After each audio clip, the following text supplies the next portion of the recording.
Salut tout le monde, c'est Anto pour la Team Aurore, skiryweb.com. Nous attaquons une nouvelle chronique aujourd'hui, et vu que je suis sur la saga de La Colline à des Yeux, je vais m'attaquer au second opus, toujours réalisé par notre ami Wes Craven. Donc il aura fallu attendre 7 ans pour qu'il fasse cette suite à La Colline à des Yeux, premier du nom. Et donc c'est un film un petit peu particulier dans la carrière de Craven, puisqu'il a quand même été réalisé à la va-vite. C'était un petit peu pour pouvoir obtenir de l'argent assez rapidement pour continuer à financer son film qui arrivait juste après et qui sera le film culte du réalisateur Les Griffes de la Nuit, donc le premier Freddy. Et donc La Colline à des Yeux 2, on voit bien malheureusement qu'il en avait un petit peu rien à cirer. Honnêtement, je ne sais pas si vous l'avez vu, mais le résultat c'est quand même assez catastrophique dans l'ensemble. Un peu étonnant de la part de Wes Craven, qui nous a quand même habitués à des films, même les plus mauvais sont quand même potables, dirons-nous. Mais alors La Colline à des Yeux 2, c'est quand même, même lui, dans mes souvenirs, j'avais lu un article où il reconnaissait qu'il était vraiment très très mauvais ce film-là.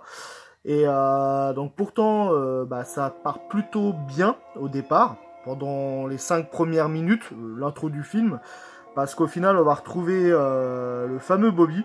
Donc Bobby, dans l'opus précédent, c'est le jeune, le frère de la famille, le gamin, un des seuls survivants d'ailleurs du massacre du premier opus. On le voit chez le psy. Et en fait, donc il est complètement perturbé par ce qui lui est arrivé.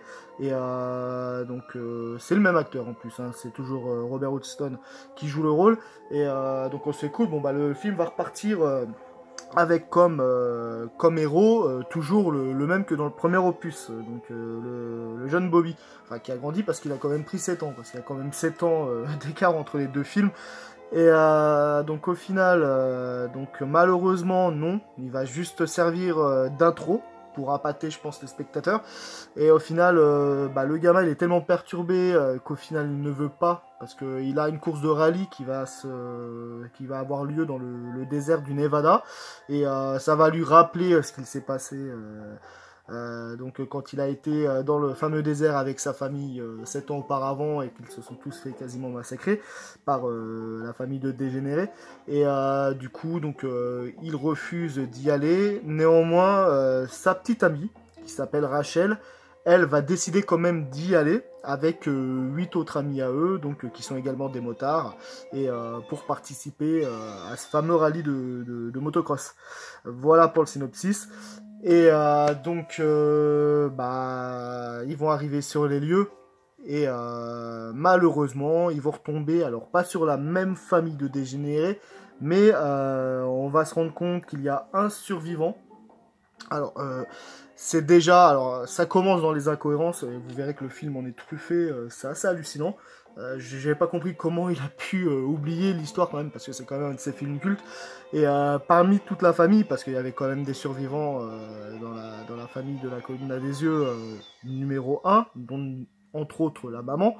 Et là, dans le 2, il n'y a plus la maman, mais on va retrouver Pluton. Alors Pluton, c'est celui qui avait marqué quand même dans le 1 par son physique assez particulier, qui était son véritable physique dans la vie. C'est l'acteur Michael Berryman, donc je pense qu'il l'a récupéré pour également essayer de vaquer sur le succès de ce personnage, qui pourtant dans le premier chapitre, on le voit bien, se fait massacrer par le chien Beast, et il s'en sort par miracle alors qu'il était mort dans le 1.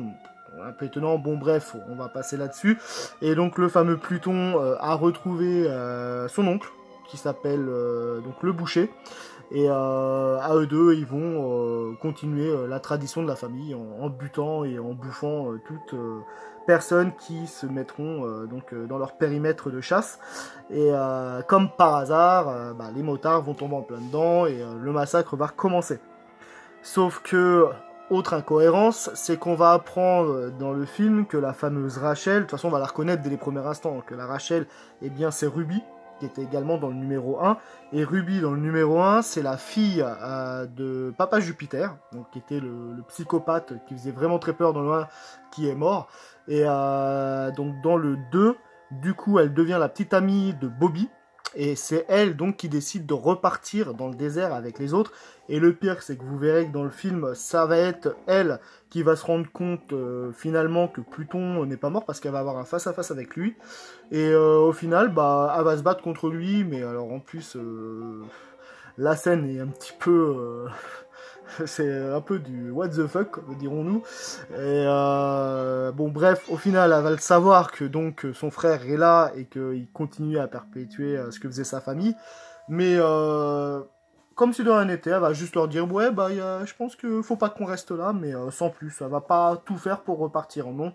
Ils vont rester là, surtout qu'en plus, au bout d'un moment, bah, il y en a qui vont commencer à disparaître. Et puis non, comme si de rien n'était, oh bah c'est pas grave, on va aller les rechercher, on va les retrouver, mais c'est totalement incohérent quand on sait ce qui s'est passé dans le 1 et qu'elle sait très bien qu'en plus ce sont des tueurs en série et qu'ils mangent leurs victimes. Mais vous verrez que tout le film c'est du grand n'importe quoi, de toute façon plus on va y aller et plus les incohérences vont s'accumuler, ils disparaissent, vous verrez il y a une autre scène aussi où bon, en attendant ils vont s'amuser à faire des pièges pour leur faire peur, alors qu'ils savent très bien qu'il y a des serial killers dans le coin, mais non. En plus, ils sont 6, vous restez tous ensemble, et au final, bah, ils vont bien sûr se disperser par groupe de 2, bien entendu. Alors c'est sûr qu'en plus, quand t'es en plein milieu du désert, dans ce genre d'endroit, où t'as un serial killer, tu vas te foutre à poil et tu vas prendre une douche. Le truc totalement sensé. Et bien entendu, il va y avoir un couple qui va vouloir s'accoupler en pleine nuit alors qu'il y en a qui ont disparu. C'est complètement logique. Enfin, vous verrez, c'est du délire total. Ça m'a un peu choqué de la part de Craven. J'ai pas vraiment compris ce qui lui est arrivé ce jour-là quand il a écrit le script de cette Colline à des yeux numéro 2. Mais honnêtement, c'est bourré d'incohérences. On a l'impression de regarder un vendredi 13, mais vraiment le plus mauvais opus, hein, par exemple. Et encore, même les plus mauvais opus de vendredi 13, à côté de celui-ci, sont meilleurs, tellement le film est mauvais.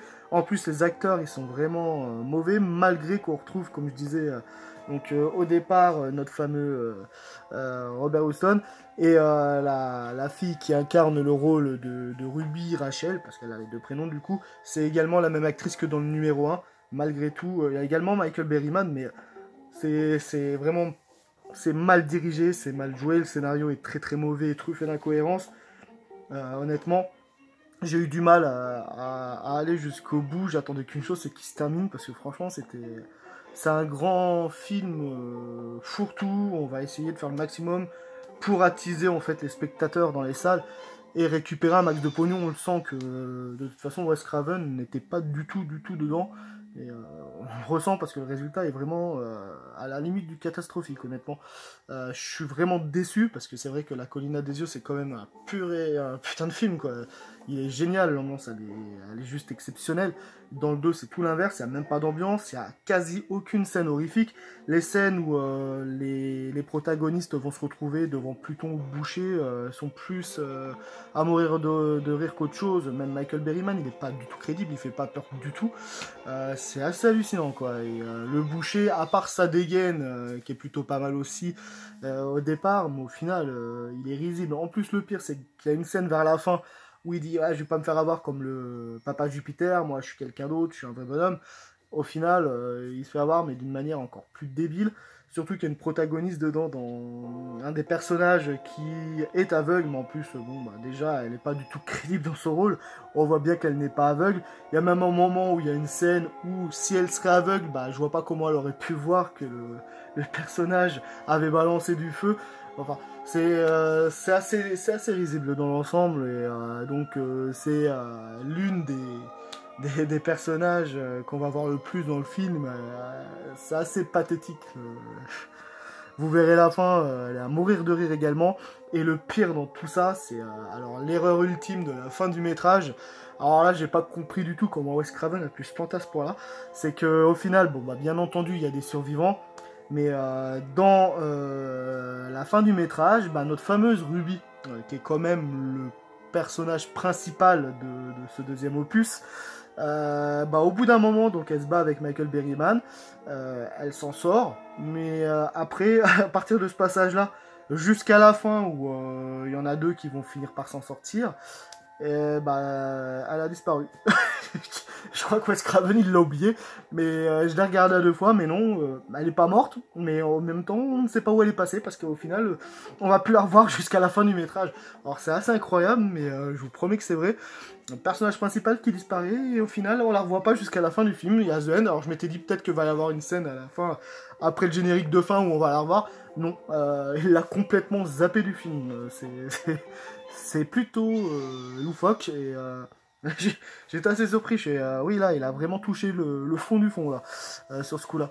Et l'autre aussi, petit point assez drôle, c'est que bah, Beast, le chien du opus numéro 1, est de retour dans le numéro 2. Alors pourquoi également ils ont été le chercher, que c'était la mascotte du rallye de course, allez savoir. Bon, en tout cas, il est là aussi. Il a pas pris une ride, le chien, en 8 ans. C'est pas mal, il est toujours aussi costaud, et vous verrez que, bon, c'est... Tout est du grand n'importe quoi dans le métrage, honnêtement, c'est surprenant de la part de Wes Craven, hein, je vais pouvoir leur dire.